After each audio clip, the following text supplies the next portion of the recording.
귀한 찬양 감사를 드립니다. 성일을 맞아서 주여 전에 오신 여러분을 주님의 이름으로 환영합니다. 우리 이 시간 옆 사람과 한번 인사 한번 나눌까요? 잘 오셨습니다.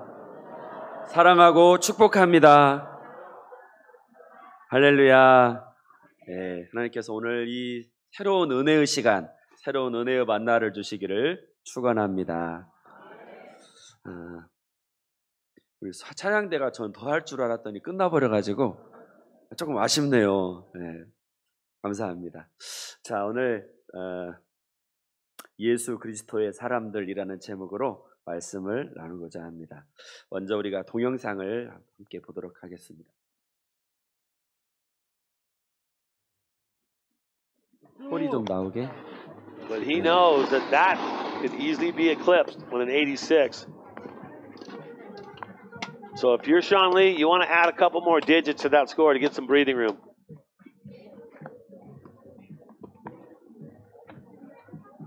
I mean, he's had two decent runs. His first run is 77.25.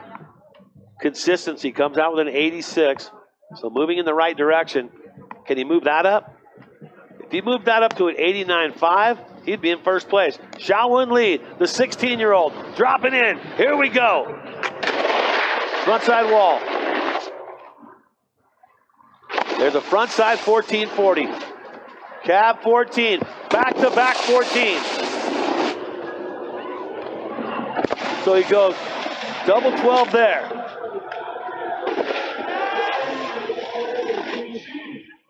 One more hit. Puts it down. Xiaowen Lee, the 16-year-old with back-to-back 14s up top. Wow. 잘 보셨습니까? 여러분들의 그 눈빛이 제가 설교할 때하고는 상당히 좀 다르네요. 감사합니다. 방금 보신 영상은요, 채운리, 이게 이채운이에요. 이채운 선수가 세계 스노보드 파이프를 반절로 잘라놓은 것 같은 여기 하프파이프 대회 남자부 결선에서 금메달을 차지하는 장면입니다. 이 종목에서 세계 선수권 대회, 이 종목에서 금메달을 차지한 것은 우리나라 선수로서는 최초, 지금까지 제일 잘한 게 4위, 그것도 20년 전에. 그런데요, 더 놀라운 것은 금방 이 선수, 이채원 선수가 16살이라는 거예요. 고등학교 1학년. 이 기록, 16살짜리가 세계 스키연맹에서 금메달을 차지한 건 지금까지 유례가 없다고 합니다. 최연소 수상자. 세계적인 선수들, 숀 화이트나 뭐 이런 이 분야 최강자들이 다 출전했는데 그 사람들을 다 물리치고 당당하게 1위를 차지했습니다. 우리가 영상으로 본 것처럼요, 스노보드 종목은 정말 하늘을 날아다니는 것 같은 착각을 일으킬 만큼 액션이 크고 화려하고 멋져요. 그렇지만 반대로 몸이 높이 뜨기 때문에 혹여라도 이게 착지를 잘못해서 머리부터 떨어지면 진짜 이건 완전히 이게 수습 불가죠. 그렇기 때문에 하루도 훈련을 게을리할 수가 없고 잠잘 때나 걸어다닐 때나 머릿속에 항상 그 생각이어야 돼요. 내가 몸이 몇 미터 떠올랐을 때 몸을 몇 도를 돌리고 어떻게 하고 떨어질 때는 발착지를 어떻게 해야겠다. 계속 이것을 연상하고 있어야 내 몸과 마음이 하나가 되어가지고 실제 임했을 때 그 장면을 만들어낼 수가 있는 것이죠. 이 정도 실력을 갖추기까지 이 어린 학생이 얼마나 집중하고 또 얼마나 훈련에 매진했을까요?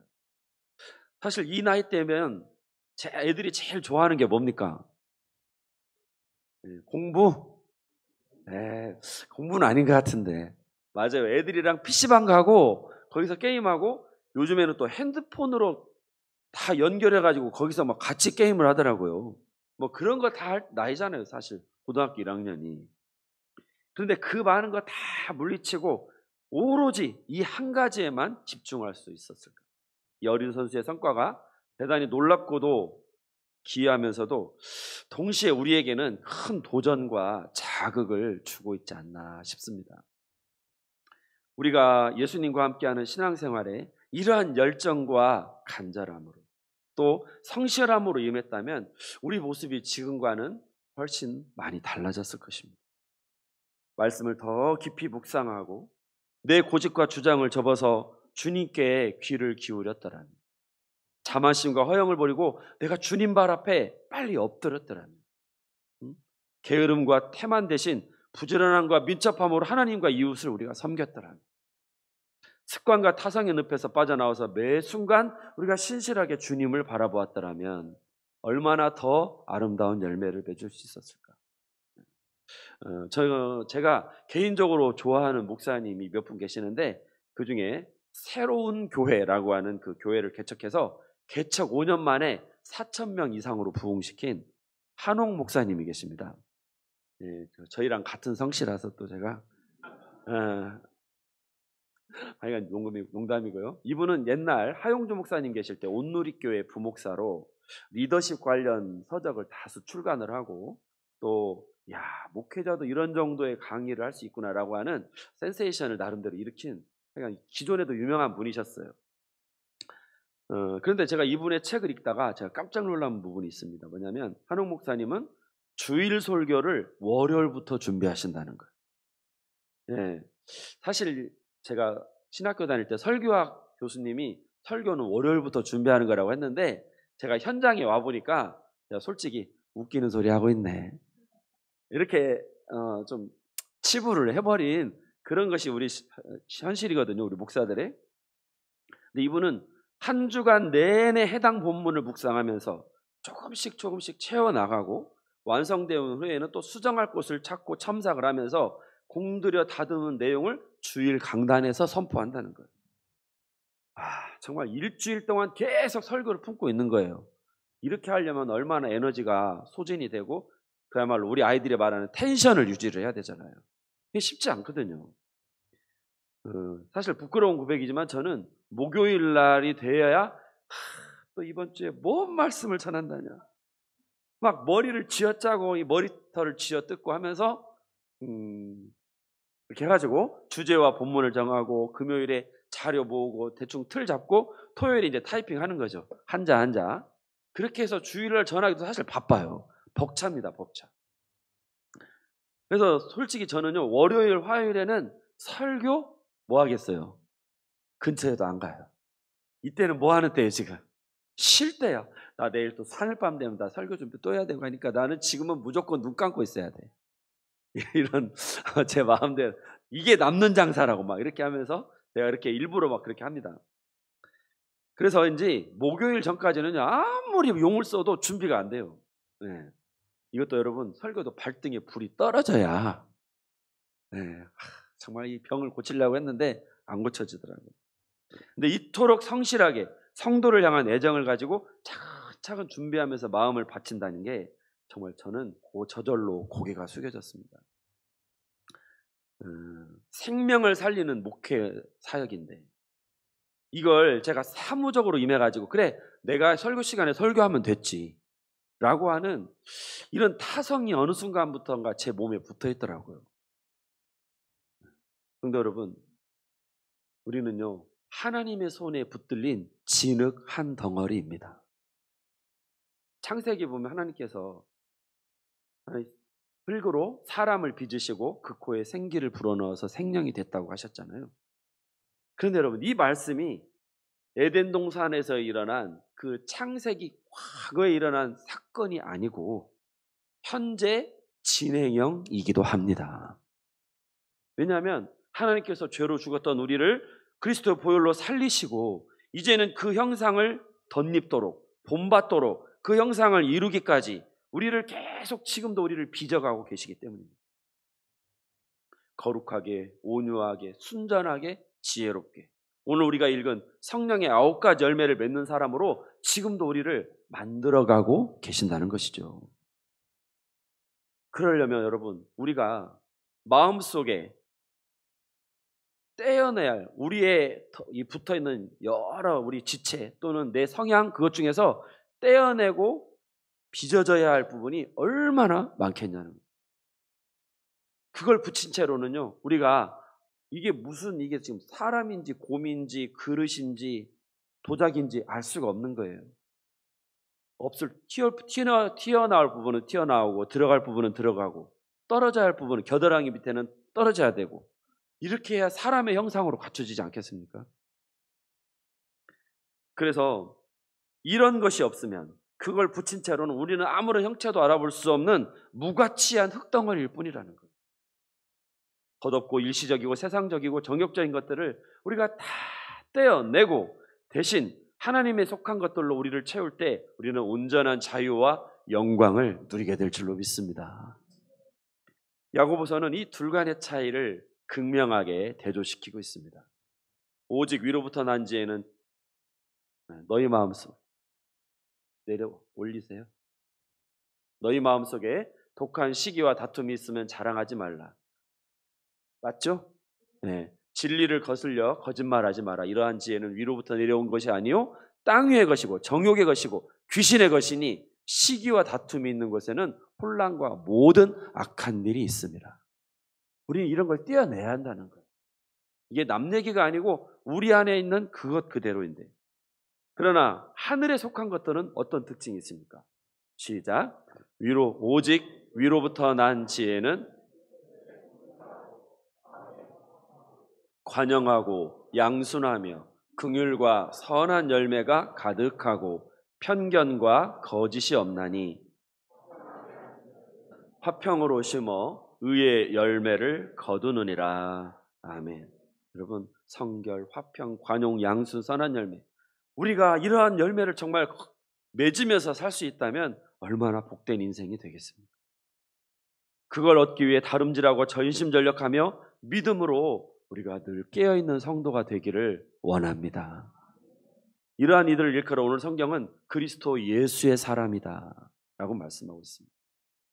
예수께 속해 있고 예수 때문에 힘을 얻고 예수로 충만하고 예수를 위해 사는 사람, 예수를 증거하는 사람이 예수 그리스도의 사람입니다. 사람이 누릴 수 있는 최고의 호칭이죠. 구약 성경에서는 뭐라고 했냐면 너 하나님의 사람아. 모세를 향하여, 사무엘을 향하여, 엘리야를 향하여, 엘리사를 향하여, 또는 스마야 선지자를 향하여 하나님의 사람이라고 하는 위대한 칭호가 붙었습니다. 오늘 우리에게도 너 하나님의 사람아, 너 예수 그리스도의 사람아, 우리가 이러한 불림을 받는 은혜가 있기를 소망합니다. 그렇다면 예수의 사람이 가진 구체적인 모습은 어떤 것일까? 첫 번째로는 육체의 일에서 돌아서는 것입니다. 우리 19절 이하를 함께 보겠습니다. 19절 시작. 음행과 더러운 것과 호색과 우상 숭배와 주술과 원수 맺는 것과 분쟁과 시기와 분냄과 당 짓는 것과 분열함과 이단과 투기와 술 취함과 방탕함과 또 그와 같은 것들이라. 여러분, 이러한 악덕들이 어디에서 나왔을까요? 하나님을 떠나 스스로 왕이 되어서 마음과 육체의 원하는 바를 이루려는 이기적 성향, 자기 본의적 성향, 여기에서 모든 악이 시작된다는 거예요. 그리고 성경은 이것을 일컬어서 육체라고 말합니다. 그러니까 우리가 계속 성경이 말하는 것과 일반 사전적 용어의 육체의 차이를 헷갈리면 안 돼요. 사전적 의미의 육체는 뭡니까? 피부가 있고 그 안에 피가 있고 근육이 있고 뼈가 있고 아프면 꼬집으면 아픈 이 육체를 말하는 거예요. 그러나 성경이 말하는, 오늘 본문이 말하는 육체는 뭐냐면 나를 움직이는 죄의 성향, 본성을 말하는 것입니다. 기질. 그게 바로 육체라고 하는 겁니다. 이 육체성에 사람이 어떻게 반응하느냐, 그 성향을 내가 어떻게 대응하느냐에 따라서 세 가지 유형으로 나눌 수가 있어요. 첫 번째로는 몰입형입니다. 두 번째로는 갈등형이고 세 번째로는 외길형입니다. 자, 몰입형은 육체적 성향에 내가 몰입해가지고 나를 섬기고 내 뜻을 이루는데 전심전력하는 사람들이에요. 그것을 삶의 보람과 영광과 면류관으로 합니다. 나를 빛나게 하기 위해서는 명품을 두를 수도 있고, 나를 알아주는 친구와 연인을 찾아서 다니고, 스스로를 기쁘게 할 수 있다면 시간과 재정을 아끼지 않습니다. 그래서 몇 달치 월급을 모아가지고 명품 신발을 사고 명품 가방을 사는 걸 하나도 아까워하지 않아요. 가치 있다고 생각합니다. 그리고 최고급 호텔로 호캉스를 가고 세계의 명소를 찾아 여행하는 것을 그 비용을 하나도 아까워하지 않습니다. 이게 바로 오늘 우리 시대의 모습 아니겠습니까? 욜로족 이런 사람들. 근데 반대로 그러한 성향과 더불어 반대로 나와 부딪히거나 의견이 맞지 않으면 가차없이 보복을 하고 아예 없는 사람 취급을 해버리는 것이죠. 여러분 그 TV에 보면 난폭 운전자들 한 번씩 보실 거예요. 보복 운전. 뒤에서 막 빵빵거렸다고 또는 차선 끼어들었다고. 끝까지 따라와서는 망치로 차 유리창을 다 부숴버리고 그 다음에 입에 담을 수 없는 험한 욕설을 하면서 위협을 가하고 결국에는 그러다가 신고로 경찰서에 잡혀가는 그런 극단적인 상황들 아마 여러분들이 보셨을 겁니다. 이게 바로 뭐냐면 다 자기 육체를 섬기는 사람들, 몰입형 인간들의 모습입니다. 한마디로 말하면 하나님을 모르는 거예요. 하나님과는 아무 관계없이 자기 본의로 사는 사람들입니다. 유대 랍비들의 전설이 이런 게 있어요. 뭐냐면 욕심쟁이와 심술쟁이가 사는 곳에 천사가 나타나서 너네들 소원을 말하면 내가 다 들어줄게. 대신 처음 말하는 사람 소원을 내가 잘 들어주고 두 번째 말하는 사람은 내가 첫 번째 말하는 사람의 2배로 줄게 그랬어요. 그랬더니 내가 받는 것도 내 소원을 이루고 내가 받는 것도 좋지만 다른 사람이 나보다 몇 배를 더 받아? 2배를 더 받아. 그러니까 갑자기 이제 계산이 복잡해지는 거예요, 이게. 응? 욕심쟁이는 꼭 2배를 더 받아야겠고, 심술쟁이는 내가 못 받으면 못 받았지, 나보다 더 많이 받는 꼴은 내가 못 부린 게 아니라 죽어도 못 봐. 내 눈에 흙이 들어가기 전에는. 그랬어요. 이제 그러니까는 먼저 말하면 손해니까 입을 다물고 한 말도 안 하는 거예요, 둘이. 천사가 이제 너네들 말 안 하려면 나 그냥 올라간다. 막 시간을 막 제쪽 없다고 시간 제쪽을 했어요. 그랬더니 욕심쟁이가 심술쟁이 멱살을 붙잡고 빨리 말하라고 막 소리 질렀어요. 그랬더니 마침내 심술쟁이가 이렇게 말을 했습니다. 나는 눈이 2개가 다 필요 없고 하나만 있으면 됩니다. 저는 애꾸눈이 됐으면 좋겠어요. 그랬더니 뒤에 있는 욕심쟁이가 뭐가 됐겠어요? 2 눈이 다 멀어버렸대요. 와, 무섭죠? 이게 육체의 사람의 성향입니다. 아까 우리가 읽었던. 사람이 이렇게 무서운 거예요. 독합니다. 그런데 여러분, 2번째 유형이 있습니다. 2번째는 뭐냐면 어떤 유형입니까? 갈등형입니다. 진리의 말씀을 듣고 무엇이 선한 것인지 무엇이 그릇된 것인지 알았어요. 영원하신 하나님을 사모하고 또 진리에 목이 마르다는 느낌도 얻습니다. 그런데 마주한 현실 앞에서 진리를 아는 지식과 영적인 갈망은 추풍낙엽처럼 아무 힘이 없어요. 재물에 대한 염려, 의식주에 대한 집착, 눈에 보이는 것들의 마음을 뺏겨가지고 그리로 그냥 힘없이 끌려갑니다. 하나님 사랑을 원하지만 그분의 거룩하심은 부담스러워요. 그래서 가까이 가기를 주저주저하고 하나님을 알지만 지식에 그칠 뿐 그게 실천과 능력으로 이어지질 않습니다. 근데 바울이 뭐라고 했습니까? 하나님의 나라는 말에 있지 않고 행함과 능력에 있느니라. 내가 이렇게 살면 안 될 텐데 마음이 답답하고 불편해요. 그래도 그것뿐이고 그 삶은 변하지 않습니다. 이러한 갈등형은 무얼 해도 만족이 없어요. 왜 그러냐면 소속이 2개예요. 이쪽으로 치우치자니 이쪽이 마음에 안 들고 또 신앙으로 너무 거룩하게 살자니 불편하고 답답하고 내가 뭐 하는 짓인가 싶고 또 세상으로 가자니 다시 또 신앙이 그래서 계속 왔다 갔다. 네. 그래서 오늘 본문 17절이 딱 그것을 보여주는 것입니다. 17절 시작.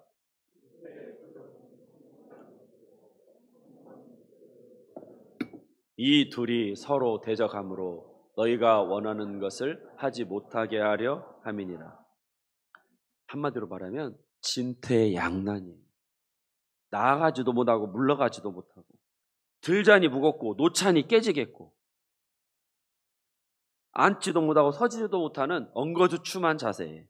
그래서 엘리야 선지자가 백성들에게 이렇게 외쳤습니다. 너희가 어느 때까지 둘 사이에서 머뭇머뭇하려느냐. 여호와가 하나님이면 그를 따르고 바알이 하나님이면 그를 따라라. 하나만 해라. 그랬는데 백성들이 어떻게 했습니까? 말 한마디도 대답하지 않았어요. 여러분, 왜 한마디도 대답하지 않았을까요? 백성들이 침묵한 이유는 어느 한편을 택한다는 게 부담스러운 거예요.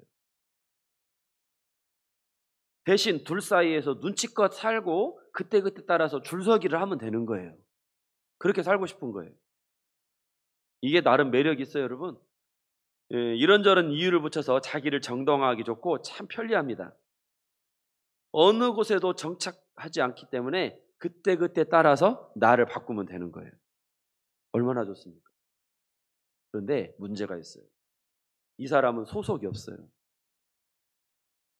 자리를 잡지 못했어요. 뿌리를 내리지 않았으니 제목으로 성장할 수가 없고 좋은 열매도 맺을 수가 없습니다. 그 푸른 마르고 꽃은 시드나 그러잖아요. 부평초가 겨울 되면 어떻게 되겠습니까? 다 얼어 죽지. 그래서 여러분, 이러한 혼합주의, 이러한 갈등형의 사람이 여기에 빠진 것이야말로 사탄의 가장 무서운 계략이에요. 왜 그러냐면 나는 나름 괜찮은 사람이고 나름 신앙인이라고 자부를 해요. 내가 하나님을 배신하지는 않았어. 여러분, 엘리야 당시의 백성들도 하나님을 버리지는 않았어요. 나는 배신하지는 않았다고 스스로를 자위하게 만듭니다. 허상을 실상으로 착각하게 만들어요. 근데 거기에 안주하다가는 결국은 빈 껍데기만 남게 되고 그걸 깨달았을 때는 이미 만시지탄, 때는 이미 늦어버린 겁니다. 후회해봐야 소용이 없어요. 이게 바로 갈등형 인간의 마지막 모습입니다. 세 번째로는 어떤 유형이 있다고 했습니까? 외길형이 있습니다. 내가 택할 수 있는 길이 하나밖에 없기 때문에 거기에 전념하고 그 길을 절대 떠나지 않습니다. 다른 선택은 무익하고 해로울 뿐이에요. 내가 다른 길을 가봤더니 처참하고 실망하고 좌초당하고 완전히 실패했음을 내가 인정하고, 그렇기 때문에 이제 나에게 내 영혼이 확정되고 확정되었사오니 더 이상의 갈등과 범민은 없습니다. 그러므로 그 유일한 길을 목숨처럼 사랑하고 그 길에 마음을 쏟고 내 삶의 동선을 절제하고 거기에 내 생각과 뜻을 집중시키는 것이죠. 그 길이 옳은 길이라는 것을 생명을 다해 증거합니다. 그 길은 예수 그리스도이십니다. 내가 곧 길이요 진리요 생명이니 나로 말미암지 않고는 아버지께로 올 자가 없느니라. 갈등형의 사람들이 볼 때는 정말 미련하고 답답하고 앞뒤가 막혀도 그렇게 꽉 막힐 수가 없는 거예요. 아이고, 너는 인생이 그렇게밖에 못 사냐? 우리가 그러잖아요. 고구마 한 10개 먹은 것처럼 그냥 숨이 뭐예요, 그냥. 내가 너만 보면 내가 속이 터진다 라고 할 수 있어요. 그러나 여러분, 외길형의 사람들은 압니다. 그 답답함 속에 영적 자유함이 있고 그 미련함 속에 하늘의 참된 지혜가 있고 세상을 이기는 능력이 있고 세상은 알지 못하는 믿음의 신비가 있습니다. 그래서 십자가의 도가 멸망하는 자들에게는 미련한 것이나 구원을 받는 우리에게는 하나님의 능력이 됨이라. 우리가 이 은혜가 있기를 원합니다. 이 외길형의 길을 가기를 소망합니다. 세계적인 성악가 호세 카레라스 아시죠? 3대 테너로 유명합니다. 젊은 시절 이렇게 모습이었는데 그 명성이 절정에 다다랐던 1987년 41살 되던 해에 이분이 백혈병이 걸렸어요. 목숨이 경각에 다다르고 병원에서 골수 이식을 하고 항암 치료를 하고 화학 치료를 하면서 얼마나 고통스럽겠습니까? 머리카락이 다 빠지는 건 물론이고 손발톱까지 다 빠졌다고 그래요. 몸이 그야말로 만신창이가 되는 겁니다. 그런데 그 고난의 현장에서 감사하게도 예수님을 만났어요. 그리고 그 만난 예수님께 하나님께 이렇게 기도했습니다. 만일 제 생명을 연장시켜 주시면 남은 평생 주를 위해 헌신하겠습니다. 고통 속에서도 찬송과 기도를 멈추지 않고 신실하게 주를 의뢰합니다. 감사하게도 하나님께서 그의 기도를 들어주셔서 얼마 후에 백혈병 완치 판정을 받았습니다. 그리고 이제 새 생명을 얻게 되었자 이전에 서원한 대로 자기 전 재산을 팔아서 바르셀로나에 호세 카레라스 백혈병 재단을 세웠어요. 네, 저 뒤에 보면 조셉 카레라스하고 그 위에 유케미아라고 썼어요. 유케미아가 백혈병이거든요, 영어로. 그래서 백혈병, 한마디로 병원 재단을 설립을 해서 자기가 공연반에서 얻는 수익 전부를 다 이곳에 이제 환원하여서 재단을 운영해가는 그런 역할을 하고 있습니다. 그러면서 호세 카레라스는 이렇게 고백을 해요. 뭐냐면, 따라합시다. 때로는 질병도 은혜가 됩니다. 백혈병과 그런 험난한 시간을 통해 주님을 만나지 않았으면 몰랐을 이 믿음의 세계, 하나님의 영원의 세계를 만난 것에 대한 감사가 있죠. 나는 백혈병과의 싸움을 통해서 나보다 남을 아는 사람이 되었습니다. 이제 단순히 노래만 부르는 것이 아니라 하나님을 증거하고 절망에 빠진 사람들에게 소망을 주는 인생을 살게 되었습니다. 성도 여러분, 우리가 언제까지나 자꾸 머뭇거리고 여기저기를 기웃거릴 것입니다. 언제까지 이쪽 편했다 저쪽 편했다가 줄서기에다가 우리 인생을 끝내지 않기를 원합니다. 다른 길은 없어요. 우리의 길, 우리의 선택은 오직 예수 그리스도 한 분이십니다. 이제 우리의 정욕과 탐심을 십자가에 못 박고 그리스도 예수의 사람으로 일어서기를 축원합니다. 그리스도 예수의 사람은 두 번째 어떤 사람입니까? 성령을 따라 삽니다. 함께 16절 공부하겠습니다. 내가 이르노니 너희는 성령을 따라 행하라. 육체의 욕심을 이루지 아니하리라. 네, 여러분, 예수 그리스도를 믿는다는 것은요, 예수께서 내 주인이 되시고 그분의 주장 앞에 나를 전적으로 굴복시키는 것을 의미합니다. 이 사람 안에 하나님께서 평강의 왕으로 찾아오시고 성령께서 그 마음을 거룩한 불로 타오르게 하십니다. 이게 바로 우리가 죄를 이기는 유일한 길이에요.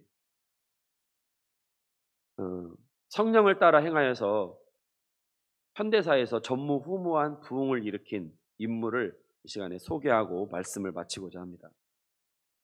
1904년 영국의 웨일즈, 저 조그만하죠, 보라색 지역. 그 웨일즈는 지금의 한국교회처럼 영적으로 메말라 있었습니다. 클릭을 한 번 더 하시면 웨일즈가 보일 거예요. 네, 저죠. 그래서 신앙생활은 다 형식적이고 전도의 역사도 없고 사람들은 타락해 가기만 했습니다. 그때 젊은 광부였던 이반 로버츠라고 하는 인물이 하나님의 은혜를 사모함으로 교회의 영적 회복을 위해서 간절히 기도하기 시작했습니다. 탄광에서도 기도하고 집에서도 기도하고 하나님의 은혜로 영적 부흥이 일어나기를 기도했습니다. 그리고 이 청년이 나중에는 이제 탄광 광부에서 신학교를 가가지고 이제 전문 사역자의 길로 들어서서 그 이후에도 계속해서 기도해가지고 한 10년을 하나님 이 웨일즈의 영적 부흥을 주옵소서라고 하는 간절한 기도를 계속하게 됩니다. 그런데 어느 날 이 로버츠가 한 집회에 참석했는데요. 그날 설교의 제목이 나를 굴복하게 하소서 였어요. 그 말씀에 이 로버츠의 마음이 너무 뜨거워졌습니다. 그리고는 하나님, 제가 정말 하나님께 완전히 굴복합니다 라고 고백을 했어요. 그 이후에도 기도를 계속했는데 어느 날 하나님께서 응답으로 확실하게 이렇게 말씀해 주셨습니다. 웨일즈에 내가 부흥을 줄 것이며 10만 명의 불신자들이 주께로 돌아올 것입니다. 그 부흥이 웨일즈에 그치지 않고 유럽과 아프리카와 아시아로 퍼져나갈 것이라고 하는 약속의 말씀을 듣습니다. 이 음성을 듣고 이 어린 로버츠가 마음의 이 불을 감당할 수가 없는 거예요. 전하고 싶은 거예요.